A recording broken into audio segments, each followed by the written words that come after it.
गुजरात के मुख्यमंत्री नरेंद्र मोदी के बुर्के वाले बयान पर बवाल मच गया है।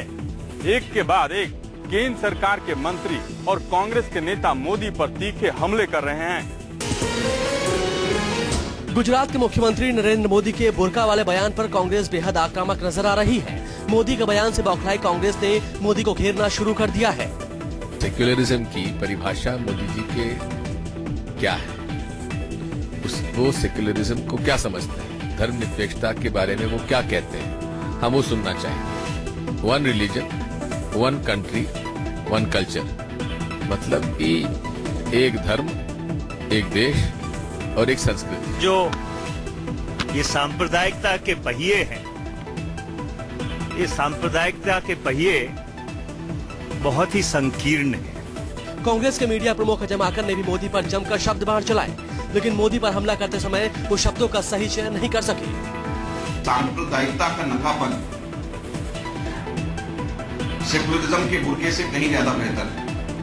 मोदी पर हमला करते वक्त माकन इस कदर तिल मिलाए कि रिपोर्टर के दोबारा पूछने पर भी उन्होंने यही कहा कि सांप्रदायिकता का नंगापन सेकुलरिज्म के बुर्के से कहीं ज्यादा अच्छा है।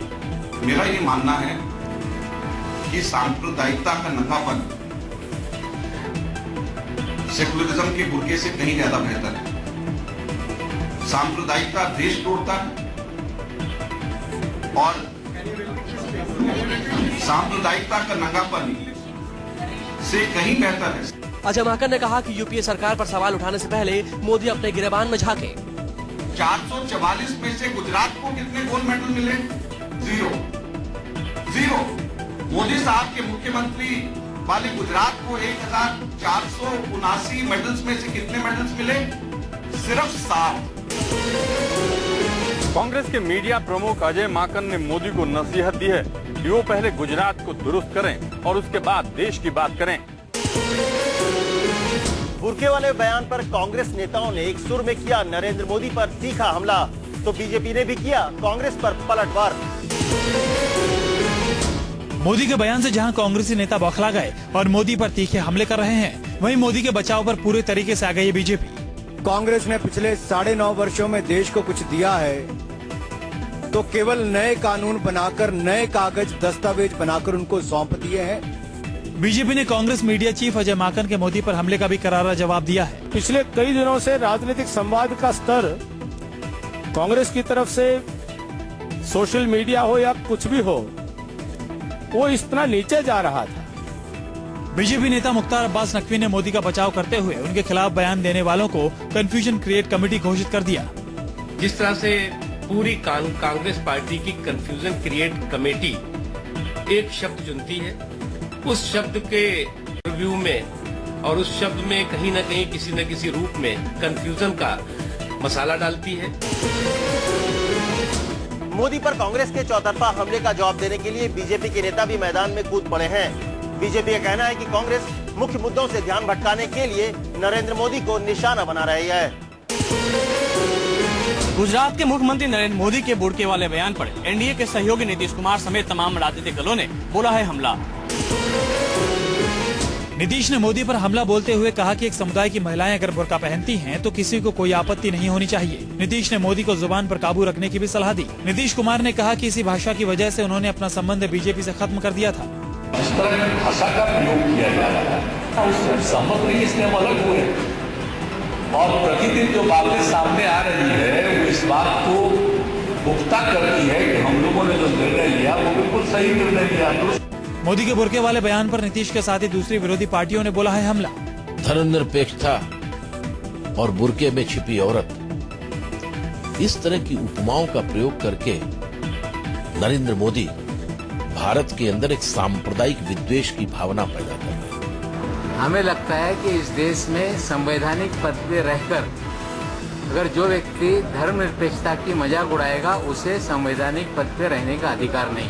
अगर आप एक तरफ बुर्का देखना चाहते हैं, दूसरे साइड खाकी शॉर्ट्स, तो मेरे ख्याल में one is preferable to the other. और मेरे ख्याल में तो बुर्का, वेदर यू लाइक इट और नॉट, is better than the khaki shorts.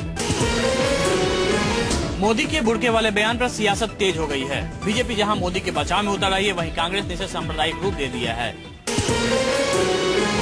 धर्मनिरपेक्षता के मुद्दे पर कांग्रेस को घेरने की मोदी की रणनीति पर बीजेपी के भीतर ही सवाल उठने लगे हैं। पार्टी के वरिष्ठ नेता यशवंत सिन्हा ने मोदी को कम बोलने की नसीहत दी है। एक अंग्रेजी अखबार में लिखे लेख में पूर्व वित्त मंत्री यशवंत सिन्हा ने कहा कि मोदी विरोधियों की रणनीति साफ है, वो जितना बोलेंगे उतना ही विवाद खड़ा करेंगे।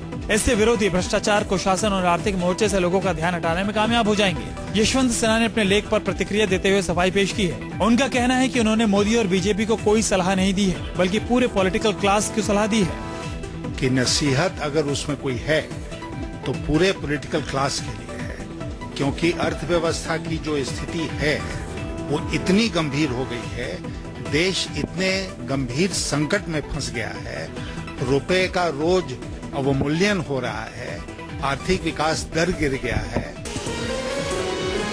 बीजेपी नेता यशवंत सिन्हा ने कांग्रेस पर हमला बोलते हुए कहा कि सांप्रदायिकता बनाम धर्मनिरपेक्षता के बहस का कोई मतलब नहीं है। कांग्रेस ये बताए कि देश की इकॉनमी इस हालत में क्यों पहुंची।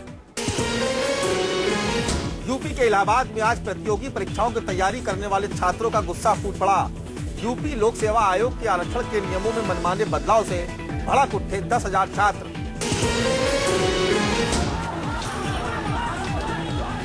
10,000 छात्रों का हुजूम देखकर पुलिस प्रशासन के भी हाथ पांव फूल गए। लिहाजा पुलिस के सामने ही छात्रों ने करीब 100 गाड़ियों और दर्जनों दुकानों में तोड़फोड़ की।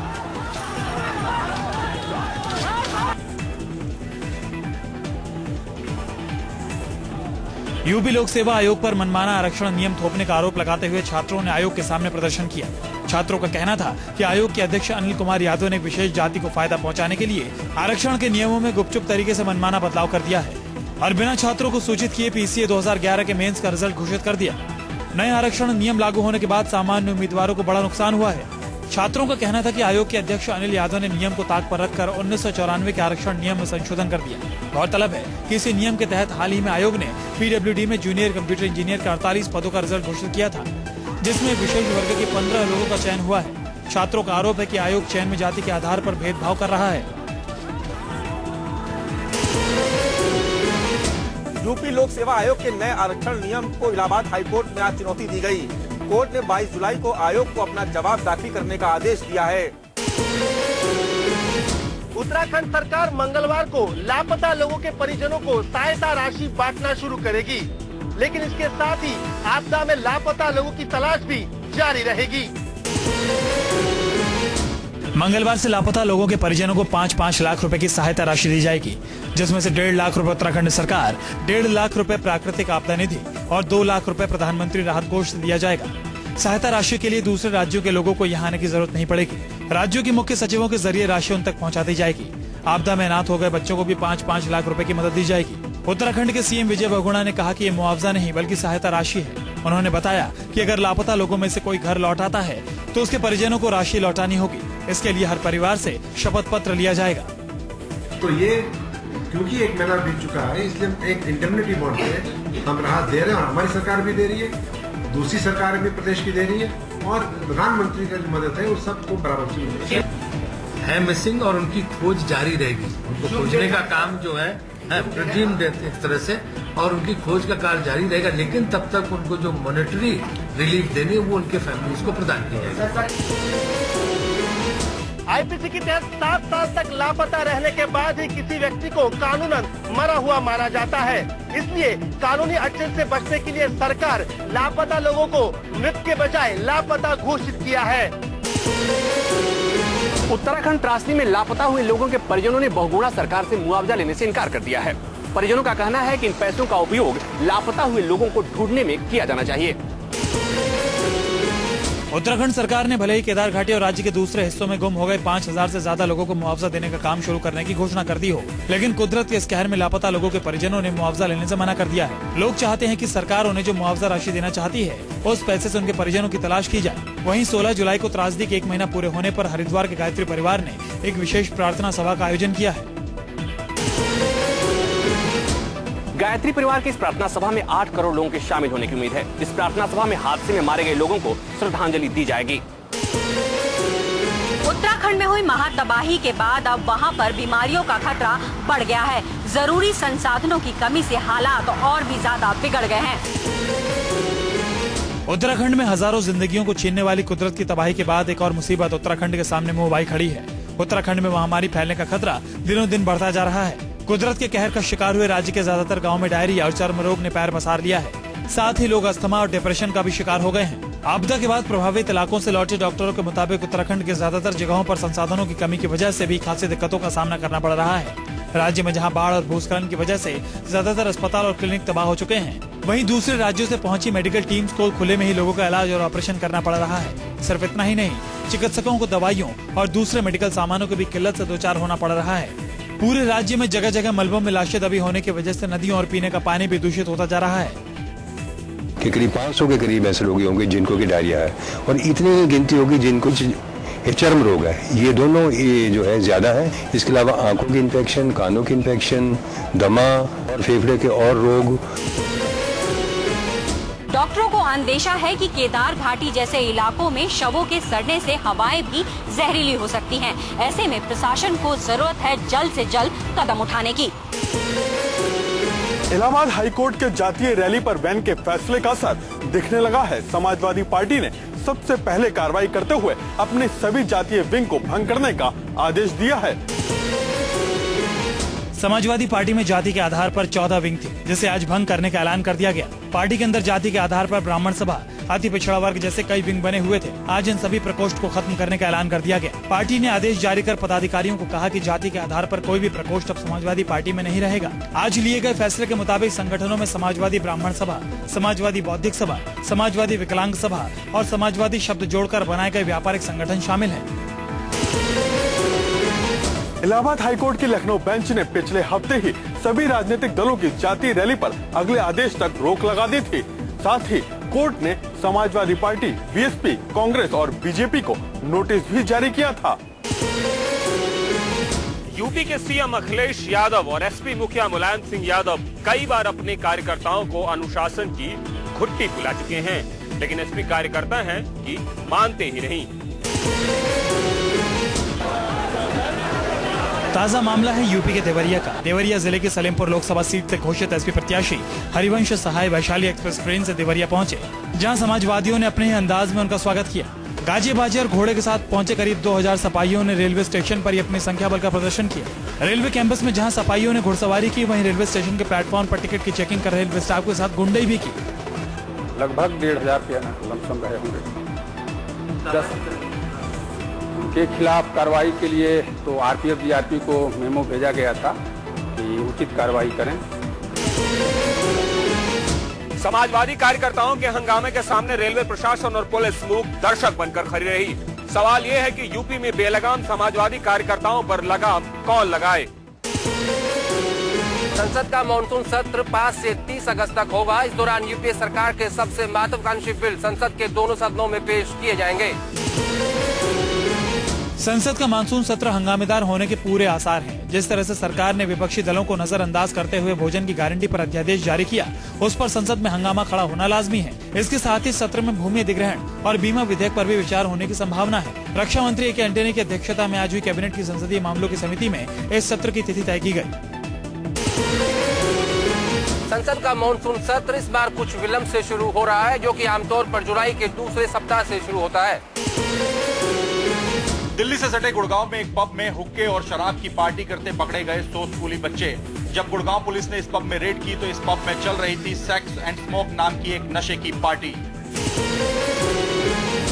जिस उम्र में इन बच्चों को स्कूल में पढ़ाई करना चाहिए था, ये पब में हुक्का के साथ शराब के पैक अटक रहे थे। गुड़गांव पुलिस ने नाबालिग लड़के लड़कियों को गुड़गांव के डीटी सेंटर में बने इस बज एंड बार में शराब की पार्टी करते हुए रंगे हाथों पकड़ा है। दरअसल गुड़गांव पुलिस को सूचना मिली थी कि साइबर सिटी गुड़गांव में एमजी रोड पर बने मॉल के पब में 100 से ज्यादा टीनेजर्स सेक्स एंड स्मोक के नाम से पार्टी कर रहे हैं, जिसमें गैर कानूनी तरीके से शराब और नशा परोसा जा रहा है। मामला संगीन होने की वजह से गुड़गांव पुलिस के आला अधिकारियों ने इस पब में रेड की और नशे में धुत टीनेजर्स को रंगे हाथों शराब पीते पाया। पुलिस के मुताबिक ये सभी सोशल नेटवर्किंग के जरिए जुड़े हुए थे और पब में शराब के साथ इन्हें फ्लेवर्ड हुक्का भी परोसा जा रहा था। पुलिस ने टीनेजर्स के भविष्य को देखते हुए बिना कोई कार्रवाई किए सभी को इनके परिवार वालों के हवाले कर दिया। अपने बच्चों के इस तरह की हरकत में पकड़े जाने पर गुस्साए परिवार वालों ने मौके पर ही शुरू कर दी बच्चों की धुनाई। यहाँ लगभग 100 से ऊपर बच्चे थे जो 20 साल से कम उम्र के थे। 15 साल तक के बच्चे भी यहाँ थे और यहाँ अल्कोहल सर्व हो रही थी, बियर सर्व हो रही थी, स्मोकिंग थी। तो हमने रेड की है एक्साइज डिपार्टमेंट के साथ मिलकर। अभी हमने बच्चों पर कोई कार्रवाई नहीं की है। गुड़गांव पुलिस ने इस पार्टी की बुकिंग लेने वाले पब के मैनेजर और मालिक को गिरफ्तार कर लिया है। साथ ही हरियाणा सरकार के आबकारी विभाग को इस पब का लाइसेंस रद्द करने की सिफारिश भी की गई है। बिहार की राजधानी पटना में पुलिस के हत्थे चढ़ा हाईटेक नकल करने वाला शातिर गिरोह। इस गिरोह में IIT और NIT के छात्र भी शामिल थे। पटना में सेल की परीक्षा से STF ने 1 दर्जन से ज्यादा हाईटेक घड़ियां, मोबाइल फोन, सिम कार्ड्स और आंसर्स बुक के साथ पकड़े 11 हाईटेक नकल कराने वाले नकलची। ये गिरोह इतना शातिर है कि इसने बाजार में एक ऐसी घड़ी खोज निकाली जो दिखने में तो आम घड़ी की तरह है, लेकिन ये घड़ी मोबाइल फोन की खूबियों से लैस है। इन घड़ियों में मैसेज की तरह प्रश्नों के उत्तर भेजे जाते थे। दरअसल ये गिरोह परीक्षाओं से पहले ऐसे लोगों को खोजते थे जो परीक्षा में पास होने के लिए कीमत देने को तैयार रहते हैं। उसके बाद ये गिरोह उन लोगों को परीक्षा वाले दिन खास मोबाइल घड़ी देते। उसके बाद ये गिरोह एडवांस पैसे लेकर अपना खेल शुरू करते। इस गोरख धंधे में गिरोह के लोग एग्जाम सेंटर के किसी खास को शामिल करते और पेपर मंगवा कर प्रश्नों के उत्तर अपने ग्राहकों तक पहुँचाते। इस एग्जाम में जो गलत कैंडिडेट्स हैं, जो अनडिजर्विंग कैंडिडेट्स हैं, उनको अवैध रूप से मदद पहुंचाने के लिए एक गैंग ऑपरेट कर रहा था। एक रिस्ट वॉच जो एक्चुअली एक मोबाइल फोन है उसका इस्तेमाल किया। SMS के माध्यम से अंदर जो कैंडिडेट्स इनके थे उन सबको आंसर्स लिखाना शुरू किया। इस मामले में पुलिस अब उन 29 लोगों की तलाश कर रही है जो सेंटर में घड़ी की मदद से नकल कर रहे थे। पुलिस को उम्मीद है कि इनकी गिरफ्तारी के बाद कुछ बड़े लोग बेनकाब हो सकते हैं। अमरनाथ यात्रा खत्म होने से 38 दिन पहले ही अंतर्ध्यान हो गए हैं बाबा बर्फानी। अमरनाथ गुफा के अंदर पवित्र शिवलिंग पूरी तरह से पिघल गया है। 2 लाख भक्तों को दर्शन देने के बाद बाबा बर्फानी अंतर्ध्यान हो गए हैं। जून से शुरू हुई अमरनाथ यात्रा 24 अगस्त को समाप्त होगी, लेकिन यात्रा खत्म होने से काफी पहले ही भोलेनाथ पूरी तरह से पिघल गए हैं। शिवलिंग पिघलने की खबर से श्रद्धालुओं के बीच थोड़ी निराशा जरूर है, लेकिन बाबा के भक्तों में उत्साह की कोई कमी नहीं है। अब तक 2 लाख से ज्यादा भक्त बाबा बर्फानी के दर्शन कर चुके हैं और हजारों लोग दर्शन करने अभी भी बाबा के दर पर पहुंच रहे हैं। शिवलिंग के जल्दी पिघल जाने पर एक्सपर्ट्स का कहना है कि ग्लोबल वार्मिंग के बढ़ते असर से भगवान भी अछूते नहीं हैं। मौसम और जलवायु में हो रहे बदलावों से कुदरती तरीके से बनने वाले शिवलिंग पिछले कुछ सालों से हर साल यात्रा समाप्त होने से पहले ही पिघल जा रहे हैं। पिछले 8 सालों में ये 5वां मौका है जब वक्त से पहले ही शिवलिंग पिघल गया। इससे पहले भी 2005, 6, 9 और 2011 में बाबा अपने भक्तों को मायूस कर चुके हैं। सत्य साई की संपत्ति को लेकर एक बार फिर घमासान शुरू हो गया है। सत्य साई के भतीजे रत्नाकर की शिकायत के बाद पुलिस ने सत्य साई के एक रिश्तेदार को गिरफ्तार कर लिया। करोड़ों भक्तों की आस्था के प्रतीक सत्य साई की 40,000 करोड़ रुपए की अकूत संपत्ति और ट्रस्ट पर अधिकार को लेकर उनके ही परिवार के लोग एक बार फिर आमने सामने आ गए हैं। मारपीट के आरोप में पुलिस ने सत्य साई के भतीजे रत्नाकर की शिकायत के आधार पर उनके ही एक रिश्तेदार गणपति राजू और उनके 2 बेटों को गिरफ्तार कर लिया। हालांकि गिरफ्तार होने से पहले गणपति राजू ने उनके खिलाफ साजिश बताकर सत्य साई की संपत्ति को लूटने की कोशिश बताया। सत्य साई के निधन के बाद पुट्टापर्थी में भक्तों का आना वैसे भी कम हो गया है। ऐसे में परिवार के लोगों के बीच इस तरह की घटना से कस्बे में रहने वाले लोग भी परेशान हो गए हैं। यही वजह है कि इस बार उन्होंने पूरे इलाके में प्रदर्शन करते हुए परिवार के लोगों के खिलाफ नारे लगाए और पुलिस में इसकी शिकायत भी की। सत्य साई जब तक जीवित थे पुट्टापर्थी में लोगों की रौनक लगी रहती थी, लेकिन उनके निधन के बाद उठे संपत्ति की विवाद के चलते न केवल सत्य साई का नाम बल्कि पुट्टापर्थी के लोगों की जिंदगी भी खराब हो गई है।